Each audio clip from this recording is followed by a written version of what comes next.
أشهد أن لا إله إلا الله أشهد أن لا إله إلا الله أشهد أن محمدا رسول الله أشهد أن محمدا رسول الله حي على الصلاة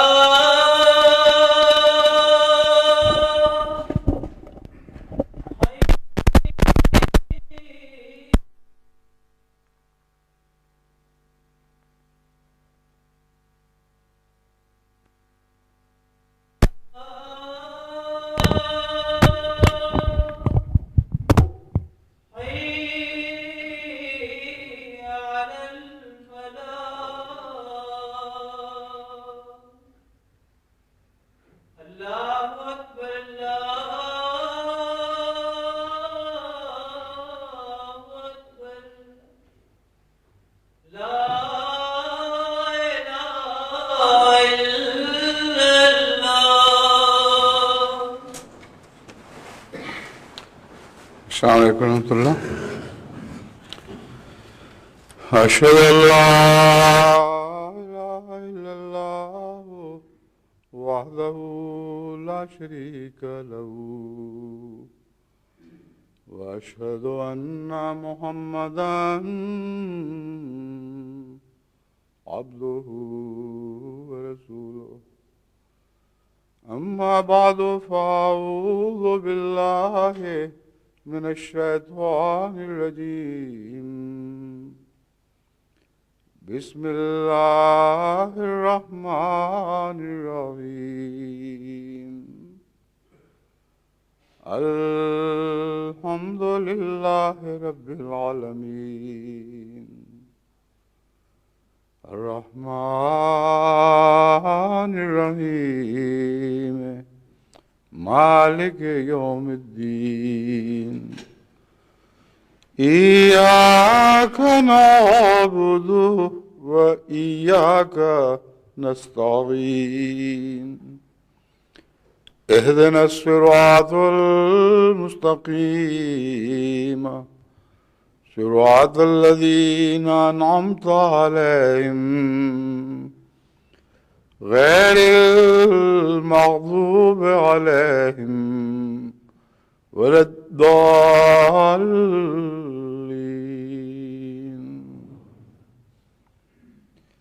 يا أيها الناس قد جاءكم برهان من ربكم وأنزلنا إليكم نورا مبينا. وأما الذين آمنوا بالله واعتصموا به فسيدخلهم في رحمة منه وفضل ويهديهم إليه صراط مستقيما.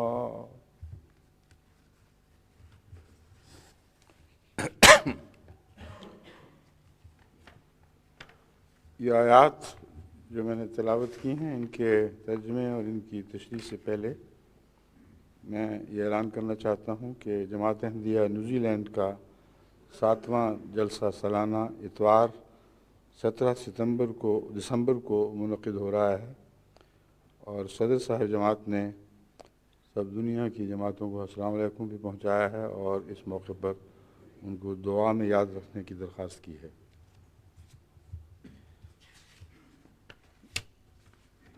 ان آیات کا جو میں نے تلاوت کی ہیں ترجمہ یہ ہے، یا ایھا الناس قد جاءکم برہان من ربکم، اے لوگو تمہارے پاس یقیناً خدا کی طرف سے کھلی کھلی دلیل آ چکی ہے، تمہارے رب کی طرف سے کھلی کھلی دلیل آ چکی ہے۔ وَأَنزَلْنَا إِلَيْكُمْ نُورًا مُبِينًا، اور ہم نے تمہاری طرف ایک کھلا کھلا نور اتارا ہے۔ فَأَمَّا الَّذِينَ آمَنُوا بِاللَّهِ وَاعْتَصَمُوا، بس وہ لوگ جو اللہ پر ایمان لائیں اور مضبوطی سے اسے پکڑ لیں، فَسَيُدْخِلُهُمْ فِي رَحْمَةٍ مِّنْهُ، بس ضرور اللہ تعالیٰ انہیں اپنی رحمت میں داخل فرمائے گا، وَفَضْلٍ، اور فضل میں، وَيَهْدِيهِمْ إِلَيْهِ صِرَاطٌ مُسْتَقِيمٌ، اور انہیں اپنی طرف اس سیدھی راہ پر ڈال دے گا جو خدا ہی کی طرف جاتی ہے۔ تو صراط مستقیمہ سے پہلے کہ بعض شرائط کا ذکر ہے کہ یہ شرطیں پوری ہوں، یہ مقاصد حاصل ہوں، تو مقصد اول اور سب سے اعلیٰ مقصد یہی ہے کہ تم اس راستے پر پڑ جاؤ جو سیدھا خدا کی طرف جاتا ہے۔ یہاں حضرت اقدس مسیح موعود علیہ السلام نے جو ترجمہ پیش فرمایا ہے اس میں حضرت صلی اللہ علیہ وآلہ وسلم کو بھی اللہ کا نور قرار دیا ہے اور قرآن کریم کو بھی اللہ کا نور قرار دیا ہے، اور یہی انداز قرآن کریم کا دوسری بہت سی جگہوں پر ہے جسے اچھی طرح سمجھنا چاہیے۔ بارہا میں نے جہاں عام ترجموں سے اختلاف کیا ہے وہاں یہی وجہ ہے، کیونکہ میرے نزدیک جب ضمیر کھلی چھوڑ دی گئی ہو اور قرآن اور محمد رسول اللہ صلی اللہ علیہ وسلم دونوں کی طرف جا سکتی ہے، یعنی انگلی اٹھ رہی ہو ایک آیت کی اور جس طرف اٹھتی ہے وہاں قرآن بھی موجود دکھائی دیتا ہے، محمد رسول اللہ صلی اللہ علیہ وسلم بھی دکھائی دیتے ہیں، تو یہ کہنا کہ یہ قرآن کی طرف ہے محمد رسول اللہ کی طرف نہیں ہے، یا محمد رسول اللہ کی طرف ہے قرآن کی طرف نہیں ہے، یہ درست نہیں ہے۔ لازماً دونوں ہی طرف وہ انگلی اٹھی ہے اور دونوں اس اشارے میں شامل ہیں، اور آیات کا مضمون جو بعد میں کھلتا ہے اس بات کے قطعی ثبوت مہیا کرتا ہے کہ قرآن کریم اور محمد رسول اللہ میں بسا اوقات قرآن کریم کوئی بھی فرق نہیں کرتا اور ایک ہی اشارے میں دونوں کو شامل فرما لیتا ہے۔ بس یہ آیت انہی آیات میں سے ایک ہے۔ حضرت مسیح موعود علیہ السلام کرامات الصادقین صفحہ 14 پر لکھتے ہیں، اس کا ترجمہ یوں ہے، پھر ہم بقیہ آیات کریمہ کا ترجمہ کر کے لکھتے ہیں، یہ آپ یہ فرما رہے ہیں اس آیت کی طرف آتے ہوئے، کہ خدا تعالیٰ فرماتا ہے کہ یہ قرآن اور رسول ایک نور ہے۔ اب دیکھیں بظاہر اردو میں غلطی دکھائی دے رہی ہے، قرآن اور رسول ایک نور ہیں چاہیے تھا، مگر فرما رہے ہیں یہ قرآن اور رسول ایک نور ہے۔ مراد یہ ہے کہ دونوں میں کوئی فرق نہیں کیا جا سکتا۔ ناممکن ہے کہ نور قرآن میں کوئی ایسا پہلو ہو جو محمد رسول اللہ صلی اللہ علیہ وآلہ وسلم کی ذات میں جھلکتا ہوا نہ دکھائی دے۔ بس ایک ہی چیز کے مختلف پہلوؤں سے مختلف نام ہیں، اس نور کا ایک نام قرآن ہے اور ایک نام محمد رسول اللہ ہے۔ بس آپ نے ہے کہہ کے دونوں کو ایک بنا دیا، جیسا کہ قرآن کریم نے بنا کر ایک اشارے میں دونوں کو ایک ہی بنا کے دکھایا تھا۔ فرمایا نور ہے جو تمہاری طرف آیا، یہ کتاب ہر یک حقیقت کو بیان کرنے والی ہے، خدا اس کے ساتھ اور ان لوگوں کو سلامتی کی راہ دکھلاتا ہے جو خدا تعالیٰ کی مرضی کی پیروی کرتے ہیں، اور وہ ان کو ظلمات سے نور کی طرف نکالتا ہے اور سیدھی راہ جو اس تک پہنچتی ان کو دکھاتا ہے۔ وہی خدا ہے جس نے اپنے رسول کو اس ہدایت و دین حق کے ساتھ بھیجا ہے تاکہ اس دین کو تمام دینوں پر غالب کرے۔ اے لوگو، قرآن ایک برہان ہے جو خدا تعالیٰ کی طرف سے تم کو ملی ہے، اور ایک کھلا کھلا نور ہے جو تمہاری طرف اتارا گیا ہے۔ آج تمہارے لیے دین کامل کیا گیا اور تم پر سب نعمتیں پوری کی گئیں۔ یہاں بات کی عبارت سے شبہ پڑتا ہے کہ واحد جو استعمال کیا گیا ہے اس میں محمد رسول اللہ صلی اللہ علیہ وسلم کو بطور نور شامل نہیں کیا گیا، اور واحد کا اشارہ صرف بعد میں آنے والے ذکر یعنی قرآن پر محدود ہے۔ بات کی عبارت سے بھی یہ شبہ پڑتا ہے، لیکن اس کے برعکس واضح طور پر حضرت مسیح موعود علیہ السلام کا ایک حوالہ جو آج میں نے شامل کرنے کے لیے ہدایت کی تھی مجھے یہاں دکھائی نہیں دیا، کہاں گیا وہ، جس میں اسی آیت یا اس سے ملتی جلتی آیت کے حوالے سے قرآن کو بھی نور، اترنے والا نور قرار دیا ہے، اور محمد رسول اللہ صلی اللہ علیہ وسلم کو بھی اس کے چھوڑ دیں، میں نکالوں گا۔ بہرحال قطعی طور پر حضرت مسیح موعود علیہ الصلوۃ والسلام نے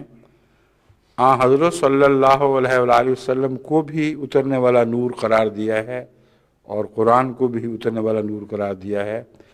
اور دونوں کے ذکر کو اس طرح اکٹھا کر دیا ہے کہ بظاہر ایک ذکر ملتا ہے، مگر قرآنی آیات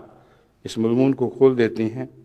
کہ حضرت محمد رسول اللہ صلی اللہ علیہ وآلہ وسلم کا ذکر انہی صفات کے ساتھ کیا گیا ہے جو قرآن کریم کی ذکر میں ملتی ہیں۔ بس فرمایا وہی خدا ہے جس نے اپنے رسول کو اس ہدایت اور دین حق کے ساتھ بھیجا ہے تاکہ اس دین کو تمام دینوں پر غالب کرے۔ اے لوگو، قرآن ایک برہان ہے جو خدا تعالیٰ کی طرف سے تم کو ملی ہے، ایک کھلا کھلا نور ہے جو تمہاری طرف اتارا گیا ہے۔ آج تمہارے لیے دین کامل کیا گیا اور سب نعمتیں پوری کی گئی۔ پھر فرمایا خدا اس کے ساتھ ان لوگوں کو سلامتی کی راہ دکھلاتا ہے جو خدا تعالیٰ کی مرضی کی پیروی کرتے ہیں، اور ان کو ظلمات سے نور کی طرف نکالتا ہے، اور سیدھی راہ جو اس تک پہنچتی ہے ان کو دکھلاتا ہے۔ اب یہی الفاظ بین ہی حضرت صلی اللہ علیہ وآلہ وسلم کے متعلق آتے ہیں کہ وہ ان کو ظلمات سے نور کی طرف نکالتا ہے۔ پھر دیگر تمام صفات جو قرآن کریم کی یہاں بیان ہوئی ہیں، جو میں نے دوبارہ پڑھ کے سنائی ہیں، یہ تمام صفات حضرت صلی اللہ علیہ وآلہ وسلم کی بھی بیان ہوئی ہیں۔ اس لیے میرے نزدیک اس بات میں ایک ذرے کا بھی شک نہیں کہ قرآن جب بھی محمد رسول اللہ اور کتاب اللہ کا ذکر کر کے دونوں کی طرف یا ایک ضمیر سے اشارہ کرتا ہے تو وہ ضمیر دونوں پر شامل ہوتی ہے۔ اس کی ایک اور دلیل ہمیں سورہ کہف کی پہلی آیت اور سورہ طٰہٰ کی ایک درمیانی آیت سے ملتی ہے۔ اللہ تعالیٰ فرماتا ہے هو الذی الحمدللہ الذی انزل علی عبدہ الکتاب وَلَمْ يَجْعَلْ لَهُ عِوَجًا، وہی اللہ ہے جس نے کتاب کو اتارا،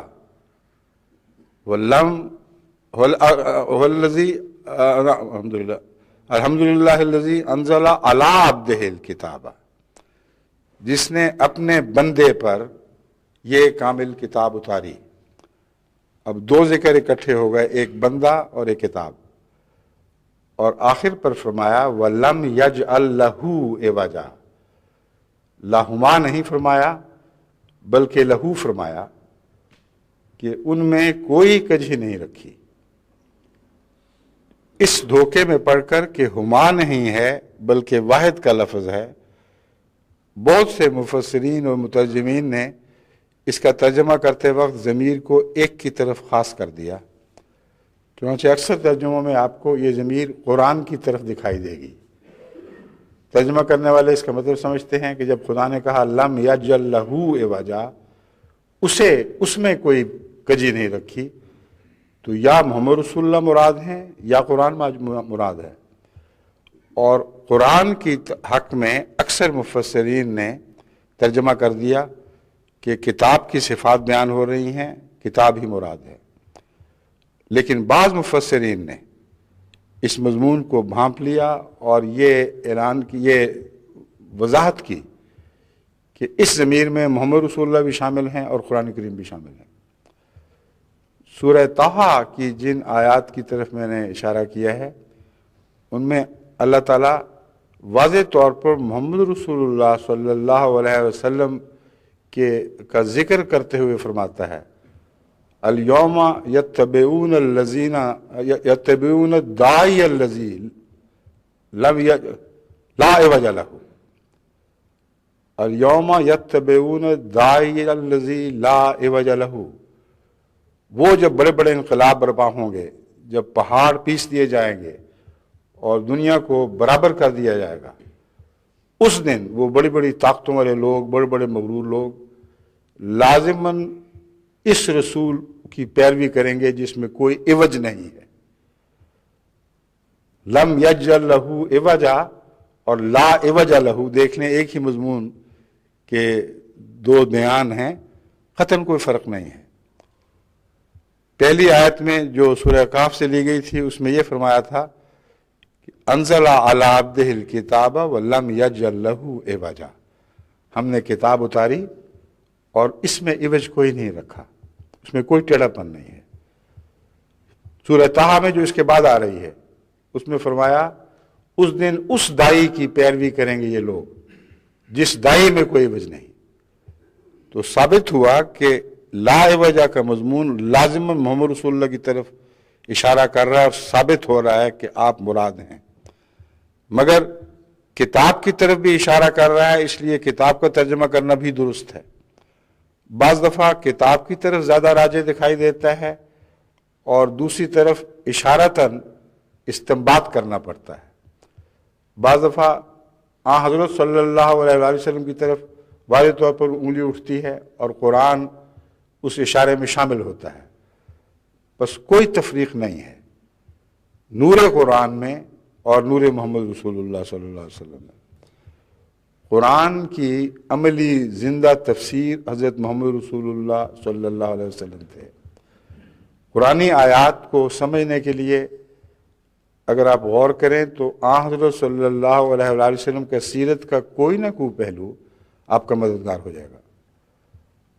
اور جہاں آپ کی تفسیر نور محمد رسول اللہ سے ہٹتی ہوئی دکھائی دے گی وہیں وہ ظلمت میں داخل ہو جائے گی، اس کا نور محمدی سے کوئی تعلق نہیں ہے۔ میری ہرگز مراد یہ نہیں کہ خالصتاً حدیثوں سے اور حدیثوں کے حوالے سے تفسیر کی جائے۔ حضرت صلی اللہ علیہ وآلہ وسلم کا وجود ایک ایسا دمکتا ہوا بلا شبہ نور ہے جس کا تصور بالکل واضح اور قطعی ہے۔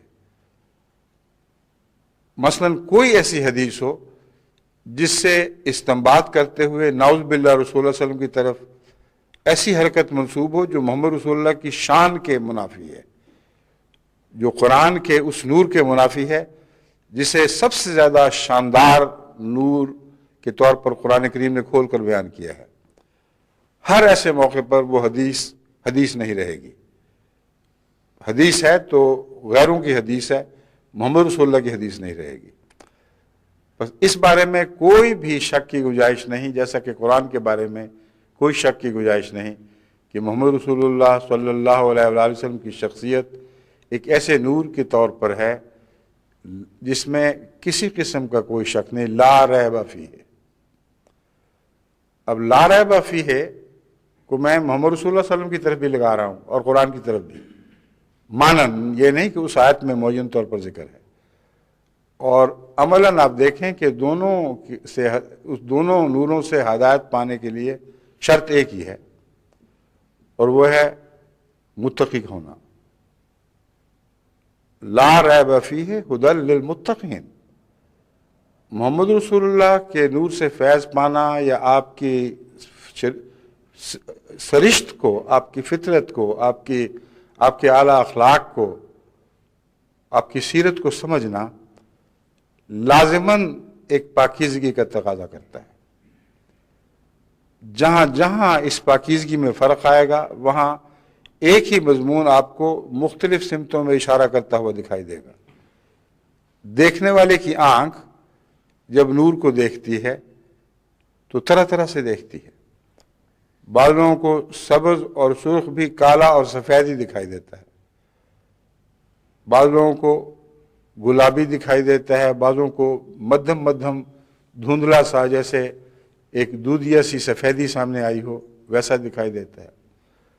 بعضوں کو اس میں کئی قسم کے سیاہی کے داغ دکھائی دیتے ہیں، بھتنے سے ناچتے نظر آتے ہیں۔ تو یہ سارے بدنی یا جسمانی تقویٰ کی کمی سے ہیں۔ تقویٰ اس اندرونی نور کو کہتے ہیں جو وہی بات دیکھتا ہے جو حقیقت میں باہر ہے۔ اس اندرونی نور میں جہاں کمی آئے گی، جیسا انسان کے دیکھنے کی طاقت میں خرابی پیدا ہو جائے تو وہاں لازماً ریب دکھائی دیں گے۔ شبہ پیدا ہو جائے گا کہ یہ رنگ تھا یا وہ رنگ تھا، اس شکل کا آدمی دیکھا ہے کہ اس شکل کا آدمی دیکھا گیا۔ بس قرآن اور محمد رسول اللہ صلی اللہ علیہ وآلہ وسلم ایک ہی نور کی دو صورتیں ہیں، اور جتنا بھی حضرت صلی اللہ علیہ وآلہ وسلم کی ذات اور صفات پر غور کریں، جو مطالب کھلتے ہیں وہ سب قرآن کے مطالب ہیں، ایک بھی غیر قرآنی مطلب اس سے دکھائی نہیں دیتا، تمام تر قرآنی مطالب ہیں۔ بس اس پہلو سے جب ہم نور کی گفتگو کرتے ہیں یا کریں گے تو یاد رکھیں کہ ذکر قرآن کا چل رہا ہو تو محمد رسول اللہ بھی اس ذکر میں شامل ہیں، ذکر رسول کا چل رہا ہو تو قرآن اس میں شامل دکھائی دے گا۔ بس برہان جو اتاری گئی رب کی طرف سے اور نور مبین اتارا گیا، وہ ایک زندہ برہان حضرت محمد رسول اللہ بھی تھے اور قرآن بھی تھا۔ ایک نور محمد رسول اللہ بھی تھے اور قرآن بھی تھا۔ یہاں اگر قرآن نور ہے تو اس آیت کو کہاں لے جائیں گے جہاں مثل نور ہی میں واضح طور پر محمد رسول اللہ کا ذکر ملتا ہے اور ایک زندہ ظاہری وجود کا ذکر ملتا ہے۔ بس ایک ہی جگہ دو معنی یا مختلف جگہوں میں وہی معنی الگ الگ دیکھیں، انگلی ایک ہی طرف اشارہ کرتی ہے یا دونوں انگلیاں ایک ہی طرف اشارہ کریں گی، یعنی محمد رسول اللہ صلی اللہ علیہ وسلم اور قرآن کریم۔ قرآن کریم کو مضبوطی سے پکڑنا حبل اللہ کے طور پر ضروری قرار دیا گیا، اور حضرت صلی اللہ علیہ وآلہ وسلم کو بھی مضبوطی سے حبل اللہ کے طور پر پکڑ لینا ضروری قرار دیا گیا۔ ایک پہلو سے حبل اللہ قرآن ہے، دوسرے پہلو سے حبل اللہ حضرت محمد رسول اللہ ہے، اور ان دونوں کے درمیان کوئی تفریق نہیں ہو سکتی۔ ناممکن ہے کہ کوئی شخص یہ کہے میں نے قرآن پر تو مضبوطی سے ہاتھ ڈال دیا ہے مگر محمد رسول اللہ پر مضبوطی سے ہاتھ نہیں ڈالا ہوا، کہیں کہیں کچھ کمزوری رہ گئی ہے، کہیں کوئی رخنہ رہ گیا ہے، یہ ناممکن ہے۔ اگر قرآن پر ہاتھ ہے تو سیرت محمدی پہ بھی پورا ہاتھ ہونا چاہیے اور کوئی فرق نہیں ہو سکتا۔ بس قرآن پر ہاتھ ڈالنا تو ہر کس و ناقص کا کام بھی نہیں ہے، اس کے لیے جو گہری فہم کی ضرورت ہے اس کے لیے بھی تو ایک نور چاہیے، اور بغیر اس نور کے آپ اس نور کو دیکھ نہیں سکتے جو اللہ تعالیٰ کی طرف سے اتارا گیا، اور اس نور کو دیکھنے کے لیے کمی تقویٰ کی کمی سے ہوتی ہے۔ اب ان دونوں باتوں کو ملا کر دیکھیں تو پھر اس حدیث کی سمجھ آتی ہے کہ جہاں حضرت صلی اللہ علیہ وآلہ وسلم نے تقویٰ کا ذکر فرماتے ہوئے بڑے جلال کے ساتھ بار بار اپنی چھاتی کی طرف اشارہ کرتے ہوئے فرمایا تقویٰ یہاں ہے، تقویٰ یہاں ہے، تقویٰ یہاں ہے، وہ کامل نور بصیرت جس سے قرآن کی ہر ہدایت کو دیکھنے کی صلاحیت پیدا ہوتی ہے، وہ تمام تر حضرت محمد رسول اللہ کو نصیب ہوا تھا۔ بس اگر کسی کی نظر کمزور ہو تو دیکھنے والے کا سہارا لیا کرتا ہے، خالی لاٹھی سے تو زندگی کے گزارے نہیں چلتے، لاٹھی سے ٹٹولتا ہوا اندھا جاتا ہے پھر بھی ٹھوکریں کھاتا ہے، مگر لاٹھی سے تو بہتر وہ کتے ہیں جن کو کچھ دکھائی دیتا ہے اور جو اپنے مالک کو ہمیشہ خطروں سے بچا کر چلتے ہیں، اور وہ جس کو کامل نور بصیرت عطا ہوا ہو اس کے ہاتھ میں ہاتھ دیا جائے تو اپنی آنکھوں کی سب خرابیوں سے بچ کر، ان کے شرور سے جو اپنے نفس کے شرور ہیں ان سے پہلو تہی کرتے ہوئے ان سے بچ کر قدم قدم صحیح ہدایت کی طرف چلنے کی توفیق مل سکتی ہے۔ اور ان معنوں میں ہی حضرت صلی اللہ علیہ وآلہ وسلم وسیلہ ہے، انہی معنوں میں قرآن وسیلہ ہے، اور انہی معنوں میں آخر صراط مستقیم پر پہنچنے کا ذکر ملتا ہے ان آیات میں۔ اب دوبارہ اس کو آپ ان کو سنیں تو پھر آپ پر یہ بات خوب کھل جائے گی۔ یا ایھا الناس قد جاءکم برہان من ربکم وانزلنا الیکم نورا مبینا، اے لوگو تمہارے پاس ایک کھلی کھلی روشن دلیل آ چکی ہے، اور روشن دلیل ایسی جو صدیقوں کو دکھائی دیتی ہے اور جانتے ہیں کہ اس سے بڑی دلیل کوئی نہیں۔ اس دلیل کے طور پر حضرت مسیح موعود علیہ الصلوۃ والسلام فرماتے ہیں اگر خواہی دلیلی عاشق اشباش محمد ہست برہان محمد، اگر دلیل ڈھونڈ رہے ہو تو عاشق ہو جاؤ، کیونکہ برہان جس کا ذکر ملتا ہے وہ خود محمد رسول اللہ ہی ہے۔ محمد سے بڑھ کر محمد کی اور کوئی برہان نہیں ہے۔ بس وہاں یہ نہیں کہا کہ محمد کو دیکھنا ہے تو پہلے قرآن سمجھو، قرآن سمجھنے کی سب میں کہاں سے توفیق ہے؟ وہ نور ہی نہیں ہے جس کے ذریعے نور قرآن دکھائی دے یا کامل طور پر دکھائی دے سکے، مگر محمد رسول اللہ ایسے مبین نور ہیں جو دور دور تک دکھائی دیتے ہیں، مگر اس کے لیے بھی کچھ اندرونی صداقت کا ہونا ضروری ہے، اور یہ نور قرآن کے نور کے مقابل پر زیادہ عیاں ہے کیونکہ انسانی شکل میں ہے، زیادہ قریب الفہم ہے کیونکہ انسانی فطرت اس کو دکھانے میں، اس کو سمجھانے میں انسان کی مددگار ہو جاتی ہے۔ لیکن تقویٰ کی وہاں بھی شرط ہے، لیکن وہ تقویٰ نہیں جو علم عطا کرتا ہے، وہ تقویٰ اور ہے، اور ایک تقویٰ یہ ہے کہ جہاں سچ دیکھا وہاں اسے پہچان لیا۔ چنانچہ آن حضرت صلی اللہ علیہ وآلہ وسلم کو دلیل سمجھنے کی سب سے زیادہ عظیم الشان مثال حضرت ابو بکر صدیق رضی اللہ تعالیٰ عنہ کا ایمان لانا ہے۔ جب آن حضور صلی اللہ علیہ وآلہ وسلم نے دعویٰ فرمایا تو حضرت ابو بکر صدیق وہاں موجود نہیں تھے، بلکہ کسی سفر پر گئے ہوئے تھے۔ جب واپس تشریف لائے تو آپ کی لونڈی نے اس خیال سے کہ بہت گہرا دوست تھا، اگر اس کو پتہ چل گیا کہ محمد رسول اللہ، یعنی رسول اللہ تو اس نے نہیں کہا، وہ تو مشرکہ تھی، کہ آن حضرت کی طرف ذہن لے جاتے ہوئے اس نے سوچا کہ یہ شخص محمد ایسا ایسا ہو گیا ہے، ایسی ایسی باتیں کرتا ہے، تو کہیں صدمہ نہ پہنچ جائے بہت گہرا۔ تو اس نے آہستہ آہستہ، جس طرح کوئی بہت ہی بری خبر کسی کو کا دل ٹھہرانے کی خاطر آہستہ بیان کی جاتی ہے، کہنا شروع کیا او بیچارہ محمد، یہ ہو گیا وہ ہو گیا، باتیں نہیں کرتی تھی اور اشارے کر رہی تھی، کھل کر بات نہیں بتاتی تھی۔ حضرت ابو بکر کو سخت گھبراہٹ شروع ہو گئی، کیا واقعہ ہو گیا، کیا ہوا مجھے بتاؤ۔ تب اس کو بتانا پڑا، اس نے تو دعویٰ کر دیا ہے کہ مجھ پر خدا اترتا ہے، اس نے مجھ سے کلام کرتا ہے، اور میں اس زمانے کا رسول بنا کے بھیجا گیا ہوں، ایسی ایسی باتیں کرتا ہے۔ ہر چیز وہیں چھوڑ دی، سیدھا حضور اکرم کی خدمت میں حاضر ہوئے، کہا اے محمد تیری طرف یہ باتیں منسوب کی جا رہی ہیں، بتا کیا تو نے ایسا دعویٰ کیا ہے؟ آن حضرت صلی اللہ علیہ وآلہ وسلم کو بھی وہی فکر لاحق ہوئی کہ میرا عزیز دوست ہے، اگر اچانک میں نے اس کو بتا دیا تو کہیں ٹھوکر نہ کھا جائے۔ تو آپ نے فرمایا سنو ابو بکر، یہ بات ہے، یہ دلیل، اس قسم کی باتیں شروع کی۔ تو حضرت ابو بکر نے کہا میں نے تو یہ نہیں پوچھا دلیل کیا ہے، میں یہ پوچھ رہا ہوں کہ آپ نے یہ دعویٰ کیا ہے کہ نہیں؟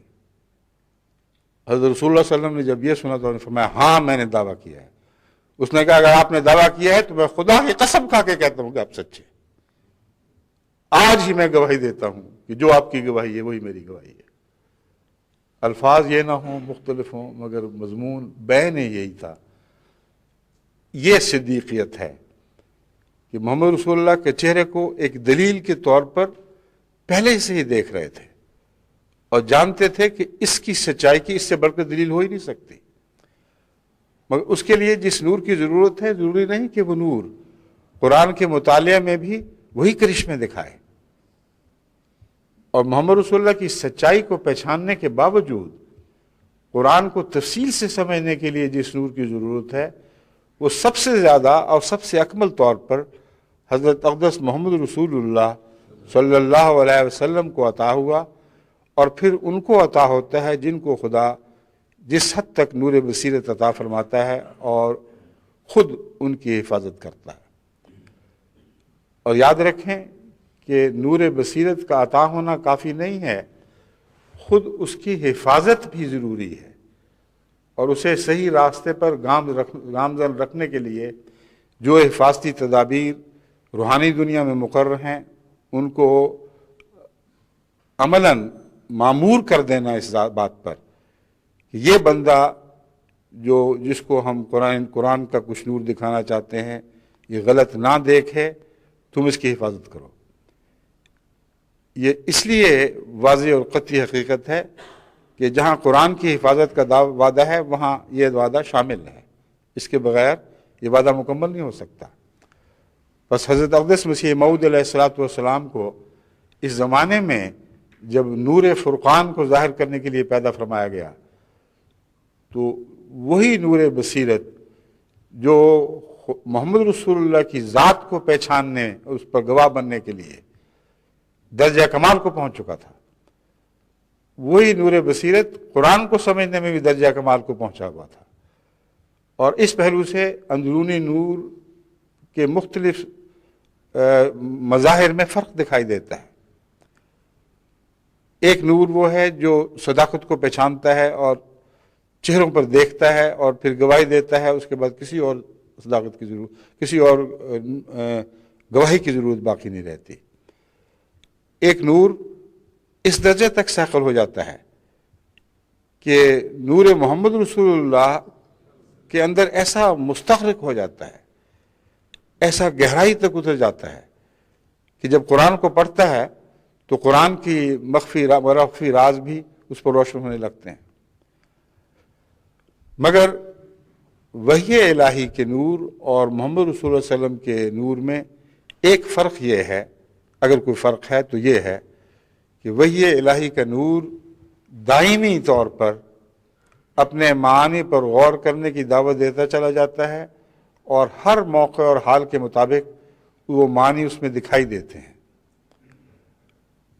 اور محمد رسول اللہ صلی اللہ علیہ وآلہ وسلم کے نور میں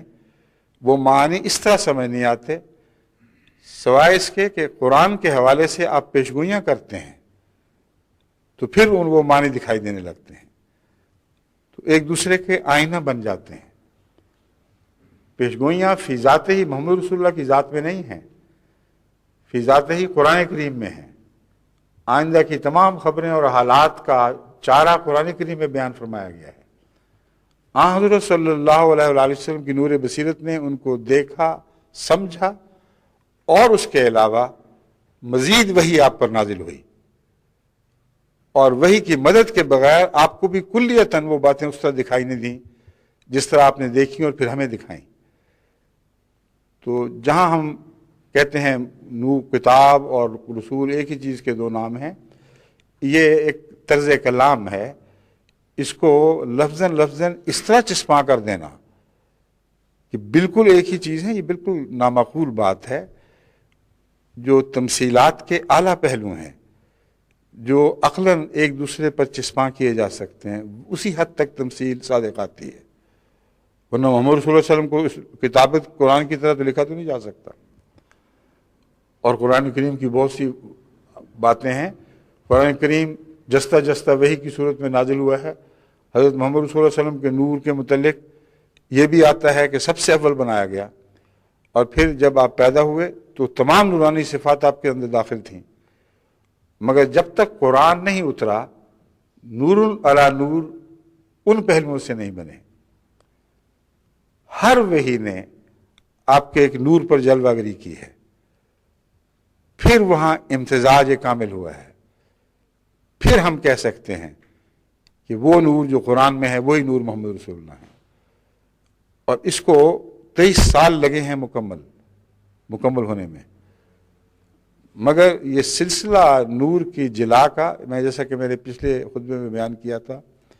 یہ حضور اکرم صلی اللہ علیہ وسلم کے وصال کے بعد بھی جاری و ساری ہے، اور اسی نور کی پیروی سے اس زمانے میں حضرت مسیح موعود علیہ الصلوۃ والسلام کی تصویر ایک خوبصورت پیکر کی صورت میں ابھری ہے۔ اور جہاں فرق ہیں وہاں فرق ہیں، جہاں مماثلتیں ہیں وہ مماثلتیں ہیں، مگر اولیت بہرحال اولیت ہے۔ اور جو کچھ بھی مسیح موعود علیہ السلام نے نور پایا قرآن اور محمد رسول اللہ سے پایا، اور محمد رسول اللہ سے تعلق کے بغیر آپ کو قرآن کا کوئی نور بھی نہیں مل سکتا تھا، ایک ذرہ بھی ہدایت کا آپ نہیں پا سکتے تھے اگر اس دائرے میں محمد رسول اللہ صلی اللہ علیہ وآلہ وسلم سے استغنا ہوتا، ضرورت کا احساس نہ ہوتا اور عملاً استفادہ نہ کیا جاتا۔ بس یہ تمام شرطیں اس تعلق میں سمجھنی ضروری ہیں کہ مسیح موعود علیہ السلام کو قرآن اور رسول اللہ سے کیا تعلق تھا۔ بس آپ نے جو نور دیکھا، جو ہمیں دکھایا، وہ آپ کی کتابوں میں اس طرح دمک رہا ہے کہ حیرت ہوتی ہے کہ ایک شخص نے اپنی زندگی کی اتنی مصروفیات کے باوجود اتنے عظیم معارف کیسے بیان کیے، کیسے کھولے، کیسے وقت پایا، اور پھر ان کو اس طرح اجتماعی شکل میں تھوڑے وقت میں بڑے مضمون کو کوزے میں دریاؤں کی طرح بند کر دیا۔ اور اس پر اب غور کی ضرورت ہے، اس پر ہمیشہ گہری نظر سے مطالعہ کرتے ہوئے، دیکھتے ہوئے، بیچ میں اترتے ہوئے اس طرح آپ سفر کریں تو تب حضرت مسیح موعود علیہ السلام کی تحریرات سے آپ استفادہ کر سکتے ہیں، ورنہ کئی دفعہ دھوکے بھی لگ جاتے ہیں۔ ایک ہی تحریر سے بعض دفعہ بعض احمدی یہ سمجھتے ہیں کہ یہاں گویا رسول اللہ صلی اللہ علیہ وآلہ وسلم کی اس ظاہری رویت کا ذکر ہے جس میں آپ نے خدا کو دیکھا، حالانکہ ظاہری رویت خدا کی تو کوئی چیز ہی نہیں ہے، ناممکن ہے، ہو ہی نہیں سکتی، اور کبھی بھی آن حضرت صلی اللہ علیہ وآلہ وسلم کی ظاہری رویت کا کہیں کوئی ذکر نہیں ملتا۔ مگر یہ الگ مضمون ہے، میں آپ کو یہ سمجھا رہا ہوں کہ بعض حضرت مسیح موعود علیہ السلام کی عبارتوں سے اس قسم کے اشتباہات پیدا ہوتے ہیں، پھر پڑھیں تو سمجھ آ جاتی ہے کہ اصل مقصد کیا تھا۔ مثلا ایسا ہی ایک اقتباس میں آپ کے سامنے رکھتا ہوں۔ حضرت مسیح موعود علیہ السلام فرماتے ہیں فَلَمَّا تَجَلَّى رَبُّهُ لِلْجَبَلِ جَعَلَهُ دَكًّا وَخَرَّ مُوسَىٰ صَعِقًا۔ موسیٰ علیہ السلام کا بے ہوش ہو کر گرنا ایک واقعہ روحانی تھا جس کا موجب کوئی جسمانی ظلمت نہ تھی۔ ایک واقعہ روحانی تھا جس کا موجب کوئی جسمانی ظلمت نہ تھی، بلکہ تجلیات صفات الہیہ جو بغایت اشراق نور ظہور میں آئی تھیں وہ اس کا موجب اور باعث تھیں۔ اب اس مضمون کو اچھا اردو دان بھی فوراً نہیں سمجھ سکتا، کیونکہ زبان اردو ہے تو اردو مگر چوٹی کی اردو ہے جس میں وہ عربی کے تمام الفاظ شامل کیے گئے ہیں جو اس مضمون سے تعلق رکھتے ہیں، اور یہ مجبوری ہے کیونکہ تھوڑی جگہ جب زیادہ مضامین باندھنے ہوں تو اس کے سوا چارہ نہیں رہتا کہ کچھ مشکل رستوں سے گزرا جائے۔ احتیاطاً تاکید بھی فرما دی کہ دیکھو تم یہ نہ سمجھ لینا کہ ایک ہی دفعہ کتابیں پڑھ کر تم فارغ ہو جاؤ گے، تمہیں بار بار پڑھنا پڑیں گی، اور اگر یہ سمجھو کہ ایک ہی دفعہ کی پڑھائی سے تم سب کچھ پالو گے تو یہ تکبر ہے۔ چنانچہ بعض لوگ بڑے سخت گھبراہٹ میں لکھتے ہیں کہ ہم نے تو ابھی تک ایک دفعہ بھی نہیں پڑھی، اگر آج مر گئے تو کیا ہم متکبر مریں گے؟ ان کو میں سمجھاتا ہوں کہ تم نہیں سمجھ رہے بات۔ حضرت مسیح موعود علیہ السلام کا یہ مطلب ہے کہ بعض علماء مثلا یہ سمجھتے ہیں کہ ہمیں ایک دفعہ پڑھنے کی بھی ضرورت نہیں، بعض سمجھتے ہیں ایک دفعہ پڑھ لیا کافی ہو گئی۔ حضرت مسیح موعود علیہ السلام متوجہ فرما رہے ہیں، متنبہ کر رہے ہیں کہ میں نے جو علوم کے خزانے لٹائے ہیں ان میں بارہا اتنا گہرا مضمون اتنی تھوڑی جگہ میں بیان فرمایا ہے کہ عام عقل والا آدمی تو الگ، علماء بھی جب تک اس کو بڑی توجہ سے انکسار کے ساتھ بار بار نہ پڑھیں وہ مطلب نہیں پا سکیں گے۔ یہ مضمون حضرت مسیح موعود علیہ السلام فرما رہے ہیں جو خدا تعالیٰ کی طرف سے نور یافتہ ہیں۔ عام دنیا کے حالات میں شعراء بھی ایسی باتیں کرتے ہیں جن کو پتہ ہو کہ ہم مشکل ہیں، ذرا آگے ہی دام شنیدن جس قدر چاہے بچھائے، مدعا عنقا ہے اپنے عالم تحریر کا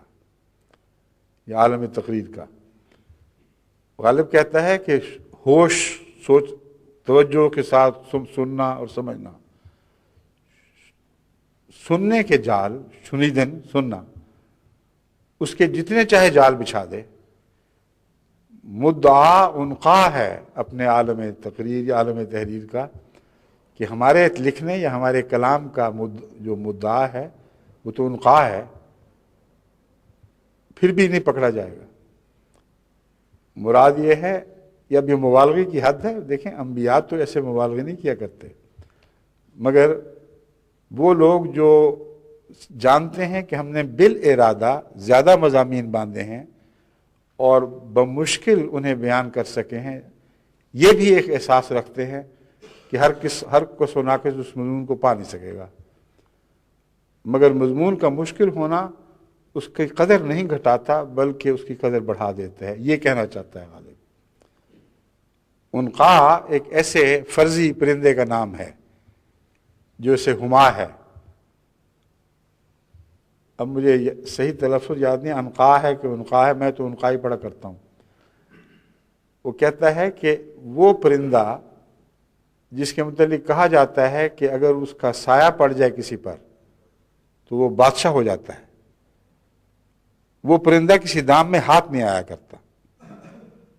بس میرے مضمون کو اگر تم پا گئے تو بادشاہ ہو جاؤ گے، دولت مند ہو جاؤ گے، مگر تمہاری توجہ جتنا چاہے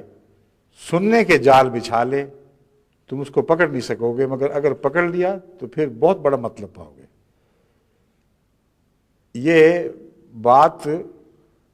اسی طرح حقیقت سے خالی ہے جیسے عنقا کا وجود خالی ہے، کچھ بھی نہیں، مگر میں آپ کو انسانی فطرت کی بتا رہا ہوں طریقے کہ وہ اس طرح بھی باتیں کرتے ہیں۔ وہ لوگ جو مشکل پسندی کرتے ہیں یا مشکل باتیں لکھنے پر مجبور ہوتے ہیں، توجہ ضرور دلا دیا کرتے ہیں کہ بڑی قیمتی باتیں ہیں۔ حضرت مسیح موعود علیہ السلام تو اللہ سے نور یافتہ تھے، اس لیے نور کا کام ہے کہ ہر رستے کے اونچ نیچ سے آگاہ کرے، متنبع کرے، ہر ٹھوکر سے پہلے ہی سے خبردار کر دے۔ بس حضرت مسیح موعود علیہ السلام نے تو 3 دفعہ فرمایا ہے، اور بعید نہیں کہ وہ کئی لوگ ہوں جن کو 3 دفعہ پڑھ کے بھی سمجھ نہ آئے، مگر یہ تو دعا کرنی چاہیے کہ حضرت مسیح موعود علیہ السلام کے مطالب کو سمجھنے کا نور ہمیں اللہ ضرور عطا کرے، کیونکہ وہ مطالب ہیں جو قرآن کے مطالب ہیں، وہ مطالب ہیں جو محمد رسول اللہ صلی اللہ علیہ وسلم کے مطالب ہیں۔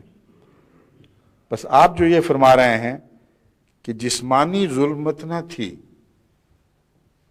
یہ واقعہ روحانی تھا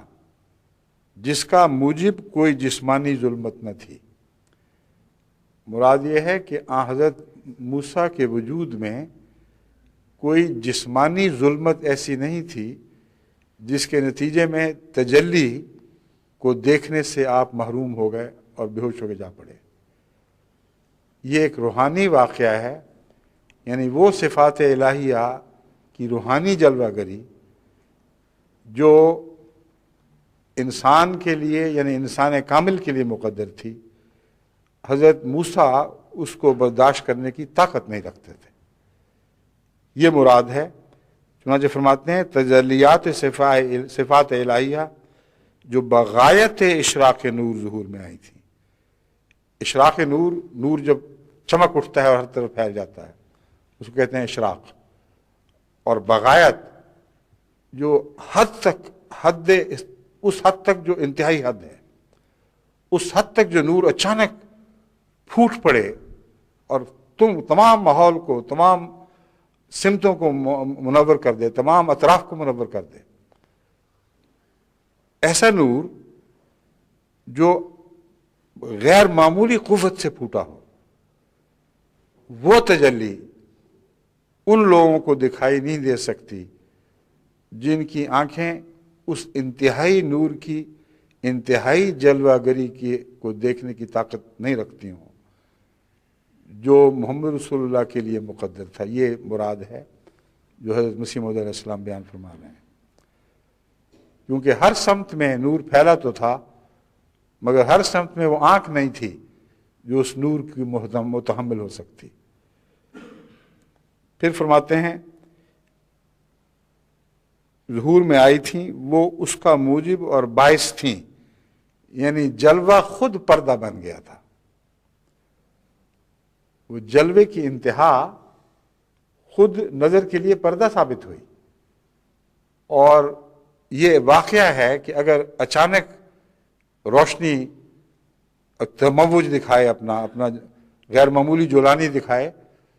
تو آنکھیں چندھیا جاتی ہیں اور نظر اندھی ہو جایا کرتی ہے۔ تو اندرونی کسی بنیادی روحانی نقص کی وجہ سے ایسا نہیں ہوا تھا، یا بدنی کمزوری کی وجہ سے ایسا نہیں ہوا تھا، بلکہ ایک یہ روحانی کیفیت تھی جو ان کی روحانی استطاعت سے بڑھ کر تھی۔ یہ بات ہے جو حضرت مسیح موعود علیہ السلام اس مضمون میں واضح فرما رہے ہیں، مگر کس لطیف انداز میں کہتے ہیں اس کا موجب اور باعث تھیں جن کی اشراق تام کی وجہ سے ایک عاجز بندہ عمران کا بیٹا بے ہوش ہو کر گر پڑا۔ عاجز بندہ عمران کا بیٹا، اس کی کہاں طاقت تھی، اس میں کہاں تاب تھی کہ وہ جلوہ دیکھ سکے جو اشراق تام کا جلوہ ہے۔ پھر فرماتے ہیں اور اگر عنایت الہیہ اس کا تدارک نہ کرتی تو اسی حالت میں گداز ہو کر نابود ہو جاتا، اسی حالت میں پگھل کر وہ ہست سے نیست میں چلا جاتا، تھا جو تھا وہ نہ رہتا، کچھ بھی نہ ہوتا اس کا، نابود کا لفظ ترجمہ ہے جو نہیں تھا، تو جو تھا وہ ایسا ہو گیا کہ گویا نہیں تھا، یہ کیفیت ہو جاتی۔ اب دیکھیں یہ جو کیفیت ہے یہ پردہ نور کی تجلیات سے تعلق میں ہے، جو خدا تعالیٰ کی ذات کا نور ہے، جو نور کے پردے میں مخفی ہے۔ اس کے متعلق حضرت مسیح موعود علیہ السلام نے کہیں یہ نہیں فرمایا کہ اس نور کو جو پردہ نور کے پیچھے چھپا ہوا ہے، اس ذات الہیہ کو حضرت رسول اللہ صلی اللہ علیہ وسلم نے گویا اپنی بدنی آنکھوں سے دیکھا تھا، کہیں اشارتاً بھی اس کا ذکر نہیں ملتا۔ یہ وہ نور کی تجلی ہے جو اس نور کا ذکر رسول اللہ صلی اللہ علیہ وسلم فرما چکے ہیں اور بتا چکے ہیں کہ سب پردے ہیں۔ اور حضرت مسیح موعود علیہ السلام اسی کی تشریح میں حضرت سلیمان اور ملکہ سبا والے واقعہ کا بیان کر کے خود فرماتے ہیں کہ جو اصل نور الہی ہے اس کو تو کوئی دیکھ سکتا ہی نہیں، اس کی طرف جو جب نگاہ عام دنیا کی چیزوں میں جب خدا کو جلوہ کر دیکھتے ہیں تو جو دکھائی دے رہا ہوتا ہے ہم اسی کو خدا سمجھنے لگ جاتے ہیں، اور یہ غلطی ہے۔ نور بہرحال پیچھے ہے جس کی حرکت سے دنیا کا ہر جلوہ دکھائی دیتا ہے اور اسی سے پیدا ہوتا ہے۔ بہرحال اس مضمون میں آگے بڑھ کر حضرت مسیح علیہ السلام فرماتے ہیں مگر یہ مرتبہ ترقیات کاملہ کا انتہائی درجہ نہیں ہے۔ یہ جو مرتبہ عطا ہوا ہے موسیٰ کو اور اس سے ملتے جلتے مراتب، یہ ترقیات کاملہ کا انتہائی درجہ نہیں ہے۔ انتہائی درجہ وہ ہے جس کی نسبت لکھا ہے ما زاغ البصر وما طغی،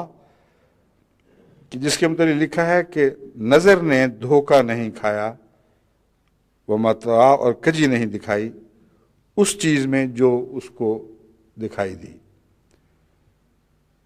اتنا حصہ پڑھنے کے بعد یہ اثر پڑتا ہے کہ پہلے جو تجلیات نور کا ذکر تھا اس سے ہٹا کر حضرت مسیح موعود علیہ السلام اس طرف لے جا رہے ہیں کہ باقی انبیاء نے تو ظاہری نور کو، یعنی خدا تعالیٰ کے اس نور کو دیکھا جو مخلوق کے لیے مقدر تھا، یا مخلوق کی اس کے اعلیٰ مظاہر کے لیے، یعنی انبیاء کے لیے اس کی رویت مقدر تھی، ان کی طاقت میں تھی۔ مگر حضرت محمد رسول اللہ صلی اللہ علیہ وسلم نے اس سے بڑھ کر ظاہری آنکھوں سے بھی گویا خدا کو دیکھ لیا۔ یہ ترجمہ درست نہیں ہے، کیونکہ حضرت مسیح موعود علیہ السلام اس کے ساتھ آگے بھی کچھ لکھ رہے ہیں۔ فرمایا زمانہ سیر سلوک میں اپنے واقعات کشفیہ میں بہت سے عجائب زمانہ میں لفظ انسان بھول گیا تھا، تبھی حیران تھا کہ اس کا فاعل کہاں چلا گیا۔ انسان زمانہ سیر سلوک میں اپنے واقعات کشفیہ میں بہت سے عجائبات دیکھتا ہے، اور وہ انواع و اقسام کی واردات اس پر وارد ہوتی ہیں، مگر اعلیٰ مقام اس کا عبودیت ہے، جس کا لازمہ صاحب اور ہوشیاری ہے، اور شکر اور شطح سے بکلی بیداری ہے۔ مکتوبات احمد بنام میر عباس علی شاہ لدھیانوی۔ یہ جو مضمون ہے اس کا اب خلاصہ میں یہاں اس وقت بیان کر سکتا ہوں۔ آپ کی مراد یہ ہے کہ انسان جب خدا کو دیکھتا ہے تو وہ حالت کشفیہ ہوتی ہے، اس میں کوئی شک نہیں، لیکن حالت کشفیہ میں دو قسم کے تجارب دیکھنے میں آئے ہیں۔ عباس علی شاہ جو بعد میں مرتد ہو گیا تھا، شروع میں اس کا جو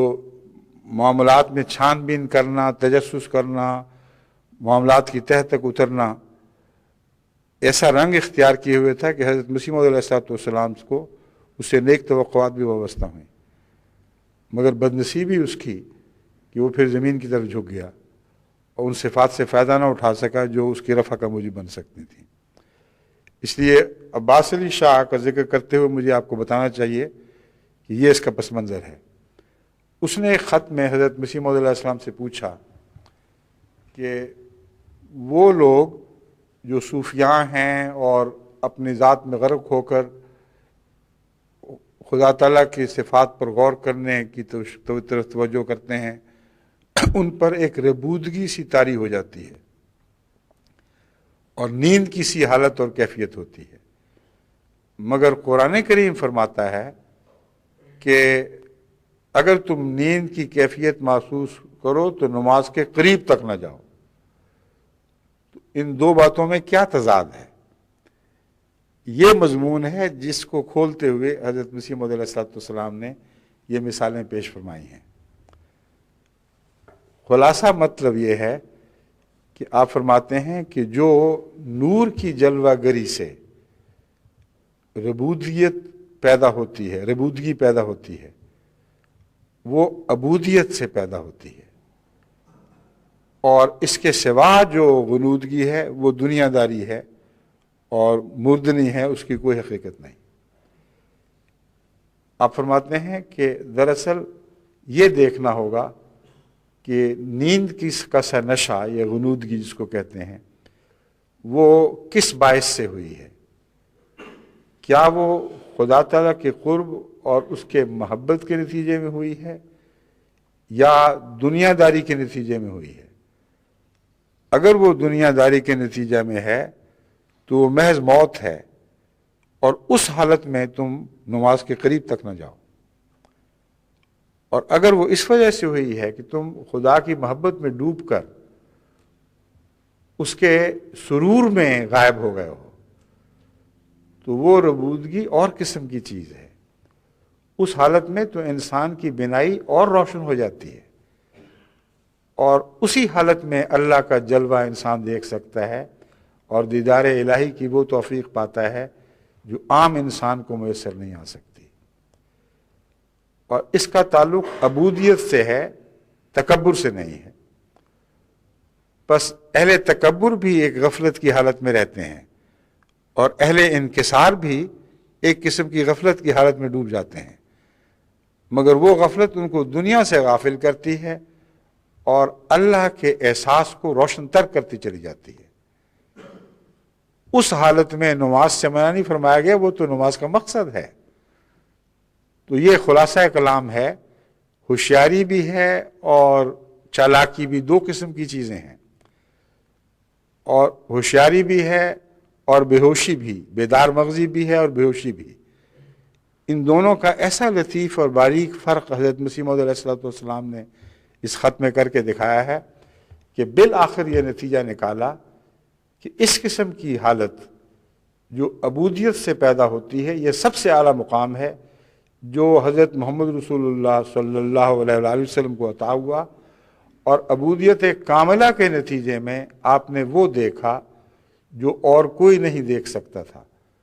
مگر انسان کے دائرے میں رہتے ہوئے، اور انسان محض کشفی حالتوں میں دیکھ سکتا ہے، ظاہری آنکھ سے نہیں دیکھا کرتا۔ تو لفظ کشفیہ حالت جو اظہار ہے کشفیہ کے الفاظ میں، آپ کے الفاظ ہیں، انسان زمانہ سیر سلوک میں اپنے واقعات کشفیہ میں بہت سے عجائبات دیکھتا ہے۔ یہ کشفیہ حالت اس نیند سے بالکل مختلف ہے جو نفسانی وجوہات کے نتیجے میں پیدا ہوتی ہے، اور وہ نیند وہ ہے جس کے متعلق فرمایا کہ وہ اس حالت میں تم نماز کے قریب تک نہ جاؤ۔ اب جہاں تک حضرت صلی اللہ علیہ وآلہ وسلم کی رویت کا تعلق ہے، وہ لازماً وہی رویت ہے جو خدا تعالیٰ کے پردہ نور کی انتہا درجے تک فراست اور اس کی کنہ کو اس حد تک پانا ہے جس حد تک انسان کامل کے لیے مقدر تھا، اس سے آگے بڑھنے کا کوئی ذکر نہیں ہے۔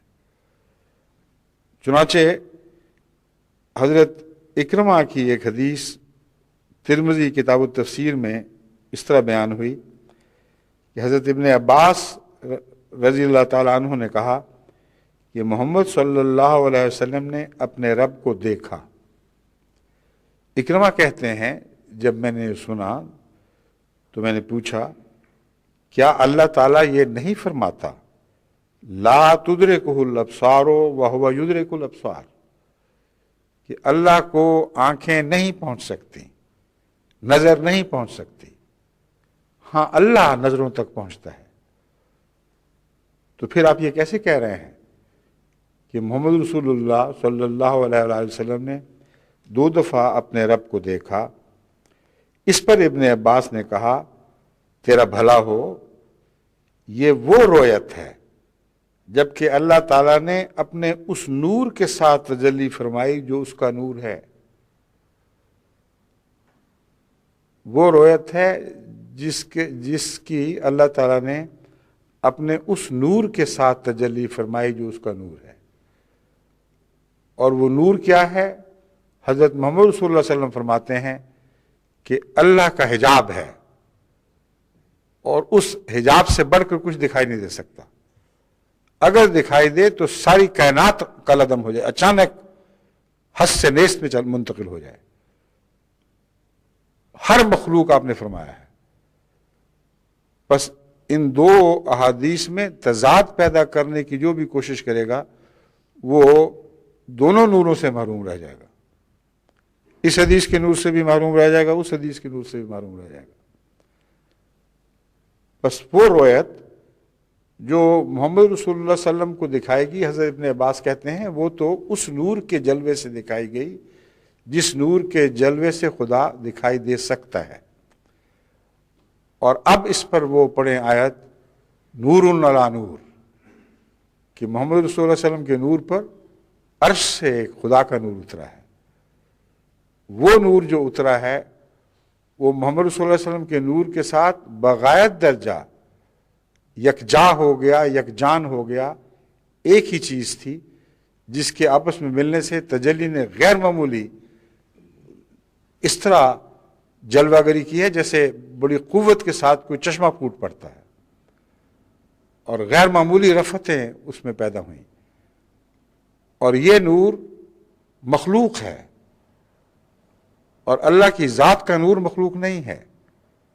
اس فرق کو ہمیشہ پیش نظر رکھیں تاکہ آپ کبھی بھی شرک میں مبتلا نہ ہو سکیں۔ حضرت مسیح موعود علیہ السلام نے جو باتیں بھی بیان فرمائی ہیں ان میں ایک ذرہ بھی قرآن اور حدیث کے منافی کوئی بات نہیں، اور قرآن اور حدیث نے یہ بات خوب کھول دی ہے کہ حضرت رسول اللہ صلی اللہ علیہ وآلہ وسلم اپنے نور کو مخلوق فرما رہے ہیں، اور خدا تعالی ہر مخلوق چیز کو اپنے اپنے مرتبے اور مقام کے مطابق نور کہہ رہا ہے. فرماتا ہے ہر چیز جو خلق ہے اس میں میرا کچھ نہ کچھ جلوہ ضرور موجود ہے، اور وہ جلوہ جو ہے وہ دراصل میرے نور کا جو اندرونی نور ہے، جو باطن میں ہوں،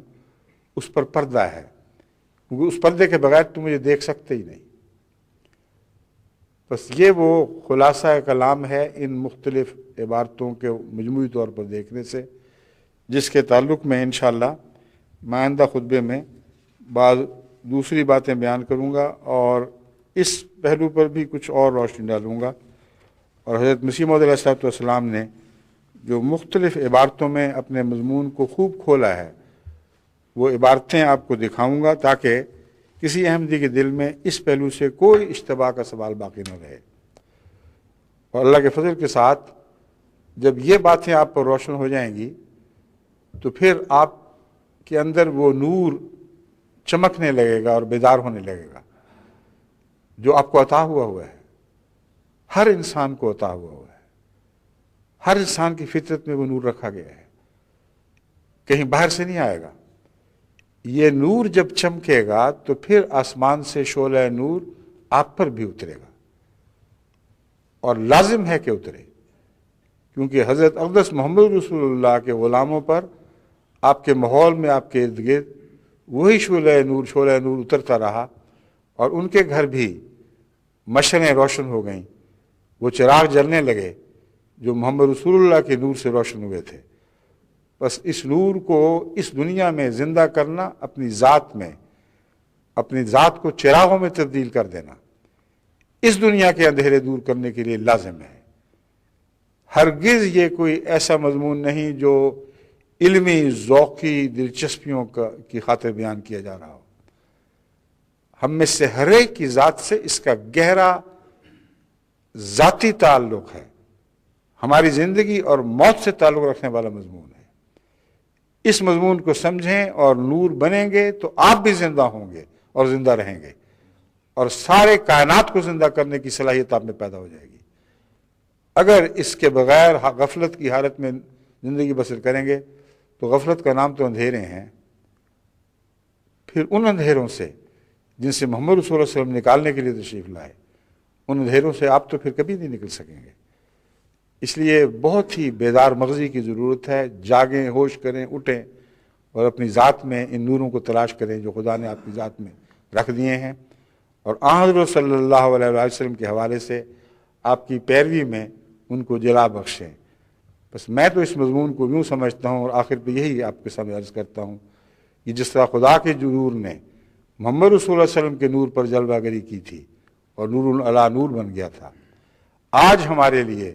محمد رسول اللہ علیہ وسلم کا نور وہی کام دکھائے گا. جس حد تک آپ اپنے کسی گوشے کو روشن کریں گے یا چمکائیں گے، اسی حد تک وہاں نور محمد مصطفیٰ آپ پر نازل ہو کر آپ کے اندر ایک نور علی نور کا منظر پیدا کر دے گا.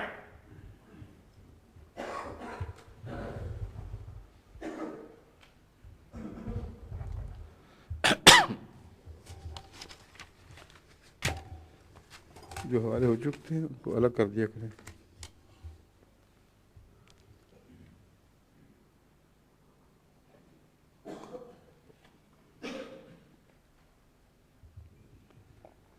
الحمدللہ نحمدہ ونستعینہ ونستغفرہ ونؤمن بہ ونتوکل علیہ ونعوذ باللہ من شرور انفسنا ومن سیئات اعمالنا. من یهده اللہ فلا مضل له ومن یضللہ فلا ہادی له. ونشهد ان لا اله الا الله وحده لا شريك له ونشهد ان محمدا عبده ورسوله. عباد الله رحمكم الله ان الله يأمر بالعدل والإحسان وإيتاء ذي القربى وينهى عن الفحشاء والمنكر والبغي يعظكم لعلكم تذكرون اذكروا الله يذكركم وادعوه يستجب لكم ولذكر الله أكبر